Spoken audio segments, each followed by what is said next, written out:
بسم اللہ الرحمن الرحیم۔ محترم ناظرین، السلام علیکم۔ حضرت عبداللہ بن عمر رضی اللہ تعالیٰ عنہ فرماتے ہیں کہ میں نے رسول اللہ صلی اللہ علیہ وآلہ وسلم سے کئی بار یہ سنا ہے۔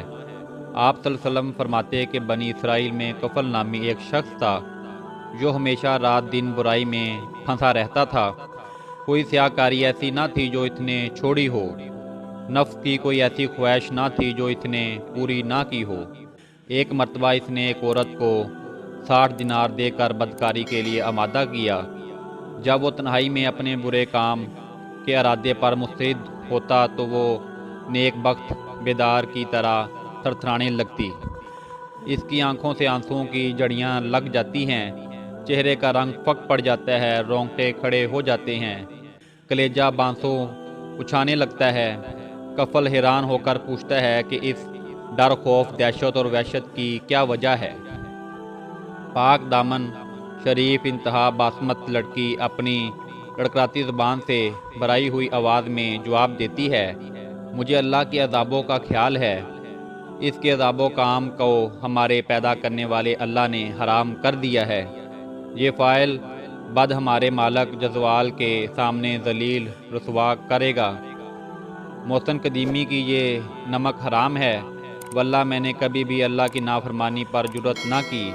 آئے حاجت اور کفرہ کفارہ، کم صبر اور بے سواری نے یہ روز بد دکھایا کہ جس کی لونڈی ہوں اس کے سامنے اس کے دیکھتے ہوئے اس کی نافرمانی کرنے پر آمادہ ہو کر اپنی عصمت بچانے اور اشوات دامن پر داب لگانے پر تیار ہو گئی۔ لیکن اے کفل، با خدائے جزوال، خوف اللہ مجھے گلائے جا رہا ہے۔ اس کے عذابوں کا کمانڈ کی طرف کھٹا رہا ہے۔ آئے آج کی 2 گھڑیاں کا لطف صدیوں خون تھوکنے گا اور عذاب الہی کا لقمہ بنائے گا۔ اے کفل، اللہ کے لیے اس بدکاری سے باز آ اور اپنی اور میری جان پر رحم کر، آخر اللہ کو منہ دکھانا ہے۔ اس نیک نہا اور پاک دامن اور عصمت باسمت خاتون کی پراسرار بے لوث مخلص سچی تحریک اور خیر سوائی نے کفل پر اپنا گہرا اثر ڈالا، اور چونکہ جو بات سچی ہوتی ہے دل ہی میں اپنا گر کرتی ہے، ندامت اور شرمندگی ہر طرح سے گھیر لیتی ہے، اور عذاب الہی کی خوف شکلیں ایک دم آنکھوں کے سامنے آ کر ہر طرف سے حتیٰ کہ در و دیوار سے دکھائی دینے لگتی ہیں۔ جسم بے جان ہو جاتا ہے، قدم بھاری ہو جاتے ہیں، دل تھرانے لگتا ہے۔ تو ایسا ہی کفل کو معلوم ہوا۔ وہ اپنے انجام پر غور کر کے اپنی سیاہ کاریاں یاد کر کے رویا اور کہنے لگا، اے پاکیزہ عورت، تو مخصوص ایک گناہ وہ بھی نہ کردوا پر اس قدر گھبرائے و دلدال سے دلدال ہے۔ آئے میری تو ساری عمر اپنی بدکاریوں اور فضیلیوں کے میں بسر گئی ہے۔ میں نے اپنے منہ کی طرح اپنے اعمال نامے کو بھی سیاہ کر دیا۔ خوف اللہ کبھی پاس بھی نہ بھٹکنے دیا، عذاب الہی کی کبھی بولے سے بھی پرواہ نہ کی۔